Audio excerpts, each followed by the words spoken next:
Hi all. അപ്പോൾ നമുക്കിന്ന് RDBMS എന്താണെന്നുള്ളതും SQL എന്താണ് എന്നുള്ളതും വളരെ സിമ്പിളായിട്ട് നമുക്ക് ക്വിക്കായിട്ട് ഒന്ന് ഡിസ്കസ് ചെയ്ത് പോവാം. ഓക്കെ. അപ്പോൾ നമുക്ക് ആദ്യം തന്നെ നമുക്ക് ഡാറ്റയിൽ നിന്ന് തുടങ്ങാം. നമുക്ക് കുറേ ഡാറ്റ നമ്മളുടെ കയ്യിലുണ്ട്. ഡാറ്റ എന്ന് പറയുന്നത് നമ്മളൊരു സ്റ്റുഡൻറ്റ് ഡാറ്റയാണെന്ന് വിചാരിക്കാം. ഇങ്ങനെ ഇരിക്കുന്ന സ്റ്റുഡൻറ്റ് ഡാറ്റ നമ്മൾ നോർമലായിട്ട് ഇരിക്കുന്ന സാധനം. അപ്പോൾ നമുക്കിത് ഏറ്റവും എളുപ്പത്തിൽ ഒരു റെപ്രസെൻറ്റ് ചെയ്യാൻ വേണ്ടിയിട്ടുള്ള വഴി എന്താണ്? നമുക്കിതൊരു ടാബുലർ ഫോമാക്കി വെക്കുന്നതാണ് ഏറ്റവും എളുപ്പത്തിൽ ഇവനെ റെപ്രസെൻറ്റ് ചെയ്യാനുള്ള വഴി, അല്ലേ? അപ്പോൾ അങ്ങനെ ഡാറ്റ നമ്മൾ ഓർഗനൈസ് ചെയ്ത് കഴിഞ്ഞാൽ നമുക്കത് റീഡ് ചെയ്യാൻ എളുപ്പമാണ്, അണ്ടർസ്റ്റാൻഡ് ചെയ്യാൻ എളുപ്പമാണ്, ഇവൻ അനാലിസിസ് ചെയ്യാനും എളുപ്പമാണ്, അല്ലേ? അപ്പം എട്ടാമത്തെ സ്റ്റാൻഡേർഡിൽ പഠിക്കുന്ന കുട്ടികൾ ഏതാണ് എന്ന് അറിയണമെന്നുണ്ടെങ്കിൽ നമുക്ക് എന്ത് ചെയ്താൽ മതി? ഈ പറഞ്ഞിരിക്കുന്ന ഒരു റോ കോളം വൈസിലിരിക്കുന്നത് അറേഞ്ച്മെൻറ്റിനാണല്ലോ നമ്മൾ ടാബുലർ ഫോം എന്ന് പറയുന്നത്. അങ്ങനെയാണെങ്കിൽ ആ പർട്ടിക്കുലർ ക്ലാസ്സിലിരിക്കുന്ന കുട്ടികളുടെ എണ്ണം കിട്ടണമെന്നുണ്ടെങ്കിൽ നമ്മൾ ആ പർട്ടിക്കുലർ കോളത്തിൻ്റെ കൗണ്ടൊക്കെ എടുത്ത് നോക്കിയാൽ മതി. അപ്പോൾ ഇങ്ങനെ ടാബുലർ ആക്കി വെക്കുന്നത് കൊണ്ട്, ഇങ്ങനെ ഇരിക്കുന്ന കുറേ ഡാറ്റേനെ ടാബുലർ ആക്കി വെക്കുന്നതുകൊണ്ട് നമുക്ക് അങ്ങനെ കുറച്ച് അഡ്വാൻറ്റേജസ് ഒക്കെ ഉണ്ട്. റീഡ് ചെയ്യാനും അണ്ടർസ്റ്റാൻഡ് ചെയ്യാനും എളുപ്പത്തിൽ നമുക്ക് മനസ്സിലാക്കി എടുക്കാനുള്ള. നോർമലി നമ്മൾ എല്ലാ സ്ഥലത്തും കാണുന്നതാണ് ഇങ്ങനെ ടാബുലർ ഫോമിൽ നമ്മൾ ഡാറ്റനെ റെപ്രസെൻറ്റ് ചെയ്യുന്നതെന്നുള്ളത്. അതിൻ്റെ ഒരു ഈസിനെസ്സിന് വേണ്ടിയിട്ട്, എളുപ്പത്തിൽ അനാലിസ് ചെയ്യാൻ വേണ്ടിയിട്ടൊക്കെ. ഓക്കെ. അപ്പം ഇങ്ങനെ നമ്മളിപ്പം ഇങ്ങനെ ഒരു ഡാറ്റ ഉണ്ടാക്കി വെക്കുന്ന സമയത്ത് നമുക്കൊരു പ്രോബ്ലം മെയിനായിട്ട് വരുന്നത് എന്താണെന്ന് വെച്ച് കഴിഞ്ഞാൽ, ഈ പറഞ്ഞിരിക്കുന്ന സാധനത്തിൻ്റെ അകത്ത് തന്നെ റിപ്പീറ്റിംഗ് ആയിട്ടിരിക്കുന്ന ഡാറ്റയെല്ലാം വരാം. അതായത് നെയിം രാഹുൽ എന്നുള്ളതും നെയിം രാഹുൽ എന്ന് പറഞ്ഞിട്ടും രണ്ട് കുട്ടികൾക്ക് സെയിം നെയിം എല്ലാം വരാം, അല്ലേ? അപ്പം നമ്മൾ നോർമലി അങ്ങനെയാണ് നമ്മൾ സ്കൂളുകൾക്കൊക്കെ അത് ഫിക്സ് ചെയ്തത്. നമ്മൾ യുണീക്ക് ആയിട്ടിരിക്കുന്ന, അഡീഷണൽ ആയിട്ടിരിക്കുന്ന ഒരു ID വെച്ചിട്ടാണ് നമ്മൾ ഫിക്സ് ചെയ്യുന്നത്, അല്ലേ? അപ്പം നമ്മൾ എന്ത് ചെയ്യാം? നമുക്ക് ഓരോരോ റോയ്ക്കും നമുക്ക് യുണീക്ക് ആയിട്ടൊരു ID കൊടുത്തു കഴിഞ്ഞാൽ ആ IDനെ വെച്ചിട്ട് നമുക്ക് ഇതിനെ ഇതാക്കാം. നമ്മളിപ്പോൾ ആധാർ ID ഒക്കെ വരുന്നത് പോലെ എല്ലാവരുടെയും കുറേ പേര് സെയിം ആയിരിക്കും. പക്ഷേങ്കിൽ നമുക്ക് യുണീക്ക് ആയിട്ട് ഓരോരോ പേഴ്സണെ ഐഡൻറ്റിഫൈ ചെയ്യണം. അതിന് വേണ്ടിയിട്ട് നമ്മൾ ഒരു യുണീക്ക് ആയിട്ടിരിക്കുന്ന ID എല്ലാം കൊടുക്കും. അപ്പം ഇതിനെയാണ് നമ്മൾ നോർമലി പ്രൈമറി കീ എന്ന് പറയുന്നത്. പ്രൈമറി കീ എന്തുകൊണ്ടാണ് ഇമ്പോർട്ടൻ്റ് ആവുന്നത് നമുക്ക് പറയാം. നമ്മൾ ജസ്റ്റ് ഒന്ന് പറഞ്ഞു പോയതേ. നമ്മളിങ്ങനെ ഡാറ്റ ഡെവലപ്പായി വരികയാണ്. ഡാറ്റ ഡെവലപ്പായി വരുന്ന സമയത്ത് നമ്മൾ ടാബുലർ ഫോം ആക്കിയ സമയത്ത് നമുക്ക് ഇങ്ങനത്തെ ഇഷ്യൂസ് ഒക്കെ വരുന്നുണ്ട്. അപ്പോൾ ഇങ്ങനത്തെ ഇഷ്യൂസിനെ നമ്മൾ ഈ രീതികളിലൊക്കെയാണ് നമ്മൾ ഫിക്സ് ചെയ്ത് വരുന്നത്. ഓക്കെ. അപ്പോൾ നമ്മൾ സ്പെഷ്യലായിട്ടിരിക്കുന്ന ഒരു ID കൊടുത്ത് നമ്മൾ ആ ഇഷ്യൂവിനെ നമ്മൾ ഫിക്സ് ചെയ്തു. ഇനിയിപ്പോൾ നമുക്ക് വരാൻ പോകുന്ന ഇഷ്യൂസ് എന്തായിരിക്കും? നമ്മൾ RDBMS എന്താണ് എന്നതിലേക്ക് ഇങ്ങനെ പതിയെ പതിയെ ഓരോരോ സ്റ്റെപ്പായിട്ട് ഡിസ്കസ് ചെയ്ത് വരികയാണ്. അപ്പോൾ നമ്മൾ ടാബുലർ ഫോമിൻ്റെ അകത്തുള്ള ഇഷ്യൂസ് ഇങ്ങനെ ഓരോന്നോരോന്നായി ഫിക്സ് ചെയ്തതാണ്. എന്തുകൊണ്ടാണ് നമുക്ക് RDBMS എന്ന് പറയുന്ന ഒരു സാധനത്തിലേക്ക് എത്തേണ്ടി വരുന്നത് എന്നാണ് നമ്മൾ ഡിസ്കസ് ചെയ്തുകൊണ്ടിരിക്കുന്നത്. ഓക്കെ. ഇനിയിപ്പം നമ്മൾ ടാബുലർ ഫോം ആക്കി വെക്കുന്ന സമയത്ത് നമുക്ക് എന്തൊക്കെ ഇഷ്യൂസ് വരാം? അതായത് നമ്മളിപ്പം നമ്മളുടെ ഡാറ്റ എന്ന് പറയുന്നത് നമ്മളുടെ ബിഗ് ആയിക്കൊണ്ടിരിക്കും. അതിന് കൂടുതൽ പ്രോപ്പർട്ടീസ് വന്നുകൊണ്ടിരിക്കും. അപ്പോൾ ഒരു കുട്ടിയുടെ ഡാറ്റ ആണെങ്കിൽ തന്നെയും അതിൻ്റെ അകത്ത് ക്ലാസ്, ഡിവിഷൻ, ടീച്ചർ അങ്ങനെ പറഞ്ഞിട്ടുള്ള അഡീഷണൽ ഇൻഫർമേഷൻസ് എല്ലാം വന്നുകൊണ്ടിരിക്കും. അപ്പോൾ ഇങ്ങനെ വന്നുകൊണ്ടിരിക്കുന്ന സമയത്ത് ഈ പർട്ടിക്കുലർ ഡാറ്റയിലുള്ള ഒരു പ്രോബ്ലം എന്താണെന്ന് വെച്ച് കഴിഞ്ഞാൽ, ഈ പല കോളത്തിൻ്റെ അകത്തിരിക്കുന്ന ഡാറ്റാസും ഡ്യൂപ്ലിക്കേറ്റഡ് ആയിരിക്കും, അല്ലെങ്കിൽ റിപ്പീറ്റിംഗ് ആയിരിക്കും. ഈ പറഞ്ഞിരിക്കുന്ന കുറേ കുട്ടികൾ സ്റ്റാൻഡേർഡ് 8-ലായിരിക്കും പഠിക്കുന്നത്. പക്ഷേ ഓരോരോ കുട്ടികളുടെ ഇതിലും നമ്മൾ ഈ പറഞ്ഞിരിക്കുന്ന 8 എന്ന് പറഞ്ഞിട്ട് റിപ്പീറ്റിംഗ് ആയിട്ടിരിക്കുന്ന ഡാറ്റേനെ നമ്മളിങ്ങനെ ആഡ് ചെയ്തുകൊണ്ടേയിരിക്കണം. അങ്ങനെ പല ഡാറ്റകളും വരും. ഇങ്ങനെ റിപ്പീറ്റിംഗ് ആയിട്ടിരിക്കുന്ന ഡാറ്റ വരുന്നത് കൊണ്ട് ഉള്ള പ്രോബ്ലം എന്താണെന്ന് വെച്ചാൽ, നമ്മളുടെ ടേബിളിൻ്റെ ലെങ്ത്ത് ഭയങ്കരമായിട്ട് കൂടും, അതിൻ്റെ സൈസും ഭയങ്കരമായിട്ട് കൂടും. ഇത് നമ്മൾ ഡാറ്റാബേസ് എടുത്തു വെക്കുന്നത്, അല്ലെങ്കിൽ ഇങ്ങനെയുള്ള ഡാറ്റ നമ്മൾ എടുത്തു വെക്കാൻ പോകുന്നത് ഒരു കമ്പ്യൂട്ടർ സ്റ്റോറേജിലായിരിക്കും, അല്ലേ? അപ്പം ഇങ്ങനെയുള്ള ഡ്യൂപ്ലിക്കേറ്റ് ആയിട്ടുള്ള ഡാറ്റ വന്നു കഴിഞ്ഞ് കഴിഞ്ഞാൽ ആ കമ്പ്യൂട്ടർ സ്റ്റോറേജ് കൂടുതലായിട്ട് നമുക്ക് ഉപയോഗിക്കേണ്ടി വരും. ഇപ്പം നമ്മളിപ്പോൾ ഒരു 5 ആണെങ്കിൽ നമുക്കതിൻ്റെ പ്രോബ്ലം അറിയത്തില്ല. പക്ഷേ നമുക്കിപ്പോൾ നോർമലി നമുക്ക് മില്യൺസോ ബില്യൺസോ ആയിട്ടിരിക്കുന്ന ഡാറ്റയായിരിക്കും നമുക്ക് ഉണ്ടാവുക. അങ്ങനെയുള്ള ഡാറ്റയ്ക്കകത്ത് ഈ പറഞ്ഞിരിക്കുന്ന 10-15 ബൈറ്റ് കൂടിയാൽ തന്നെ ഫൈനലി ഇരിക്കുന്ന ഡാറ്റേൻ്റെ സ്റ്റോറേജ് എല്ലാം നമ്മൾ ഒരുപാട് കൂടുതലൊക്കെ വേണ്ടി വരും, അല്ലേ? അപ്പം ഇങ്ങനെയുള്ള ഒരു ഇഷ്യൂവിനെ നമുക്ക് ഫിക്സ് ചെയ്യാൻ വേണ്ടിയിട്ട് നമുക്ക് എളുപ്പമുള്ള വഴി എന്താണ്? നമുക്ക് ഈ പറഞ്ഞിരിക്കുന്ന ഈ വലിയ ടേബിളിനെ വേണമെന്നുണ്ടെങ്കിൽ നമുക്ക് 2 ടേബിളുകളാക്കി മാറ്റാം. എന്നിട്ട് യുണീക്ക് ആയിട്ടിരിക്കുന്ന ഇൻഫർമേഷൻ ഇരിക്കുന്നത് ഒരു ടേബിളുകളും, കോമൺ ആയിട്ടിരിക്കുന്ന ഒരു ഇൻഫർമേഷൻ ഉള്ളതിനെ നമ്മൾ വേറൊരു ടേബിളുമാക്കി മാറ്റിയെടുക്കാൻ പറ്റും, അല്ലേ? അപ്പോൾ നമ്മൾ എന്ത് ചെയ്തു? ഈ പറഞ്ഞിരിക്കുന്ന ഈ വലിയ ടേബിളിൻ്റെ അകത്തിരിക്കുന്ന യുണീക്ക് ആയിട്ടുള്ള ഇൻഫർമേഷനെ നമ്മൾ ഈ പറഞ്ഞിരിക്കുന്ന സാധനത്തിലേക്ക് മാറ്റി, എന്നിട്ട് റിപ്പീറ്റിംഗ് ആയിട്ട് വരുന്ന ക്ലാസിൻ്റെ ഇൻഫർമേഷൻ മാത്രം നമ്മൾ വേറൊരു കുഞ്ഞു ടേബിളുകളിലോട്ട് മാറ്റി. ഓക്കെ. ഇങ്ങനെയുള്ളൊരു സിറ്റുവേഷൻ വരുന്ന സമയത്ത് നമുക്ക് എന്ത് വേണം? ഈ പറഞ്ഞിരിക്കുന്ന ഡാറ്റേനെ നമ്മൾ 2 മാറ്റിയതിനെ തമ്മിൽ സംഭവം നമുക്ക് കണക്ട് ചെയ്യണം, അല്ലേ?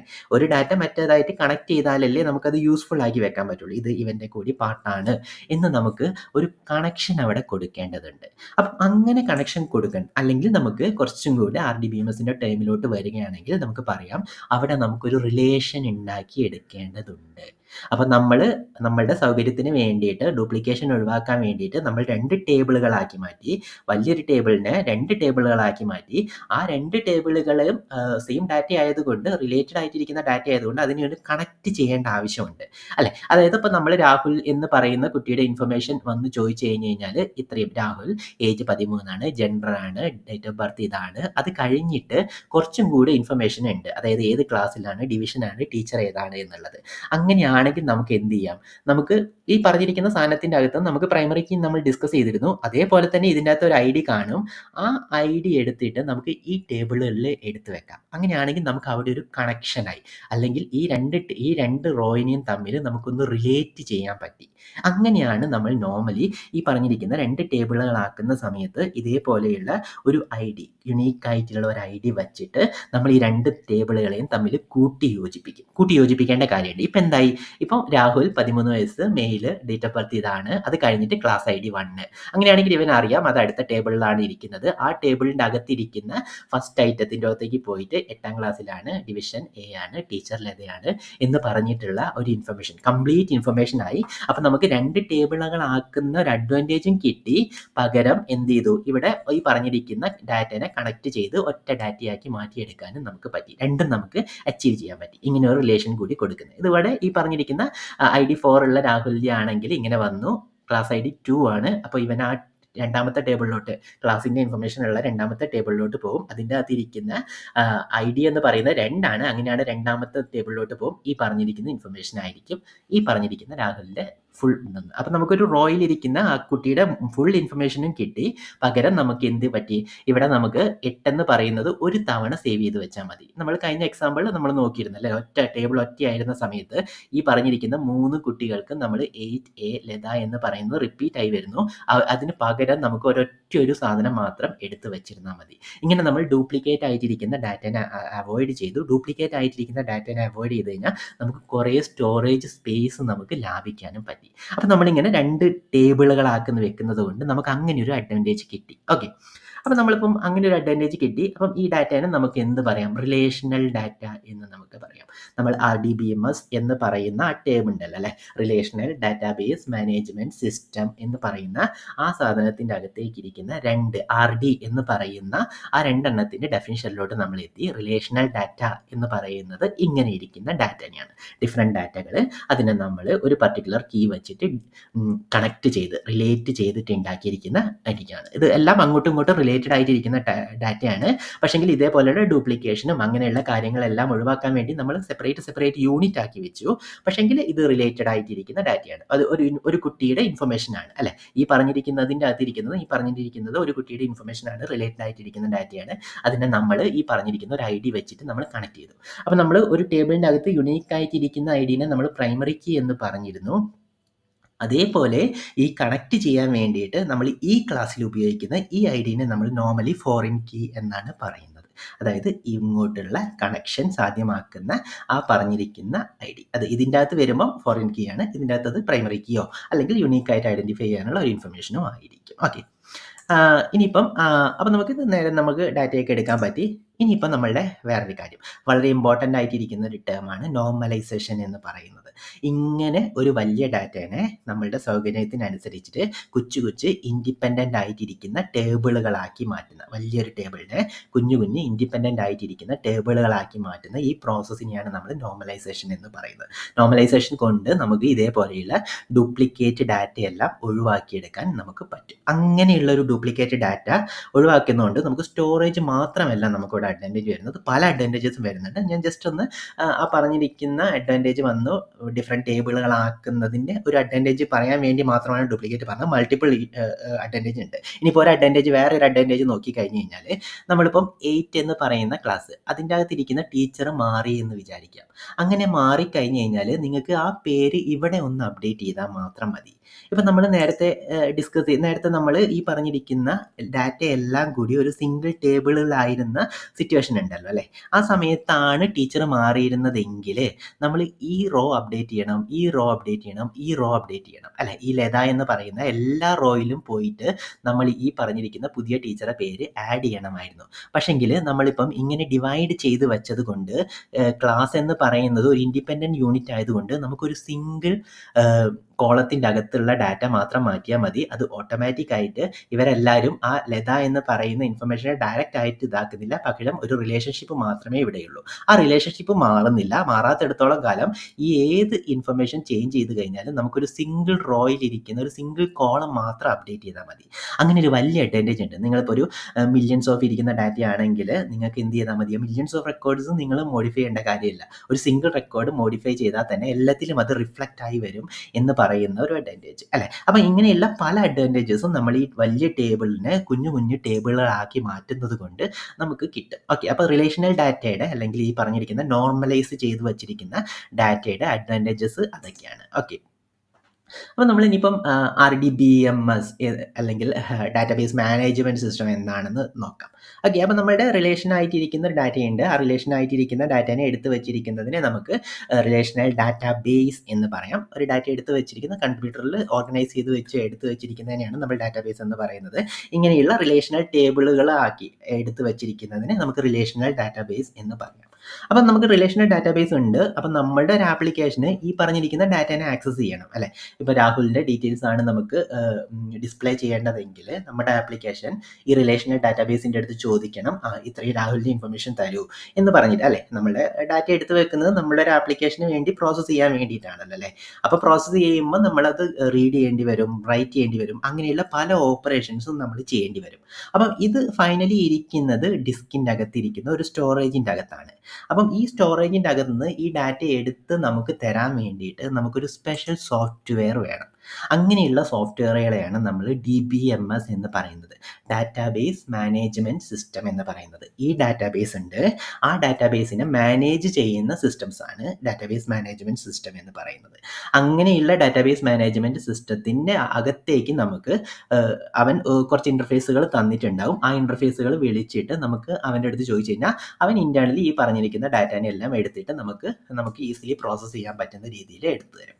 അപ്പോൾ DBMS എന്ന് പറയുന്നത് നമുക്ക് ഡയറക്റ്റ് ആയിട്ട് വേണമെന്നുണ്ടെങ്കിൽ ഈ ആപ്ലിക്കേഷൻ്റെ അകത്ത് ഇവിടെ നിന്ന് എടുത്ത് പോയി നോക്കാമായിരുന്നു. പക്ഷെ അങ്ങനെ പോയി നോക്കുന്ന സമയത്ത് അത് കുറേ ബുദ്ധിമുട്ടുകൾ ഉണ്ടാവും. കാരണം ഈ DBMS എന്ന് പറയുന്നത് നോർമലി ഇതിന് വേണ്ടി ഡെഡിക്കേറ്റഡ് ആയിട്ടിരിക്കുന്ന സോഫ്റ്റ്വെയർ ആണ്.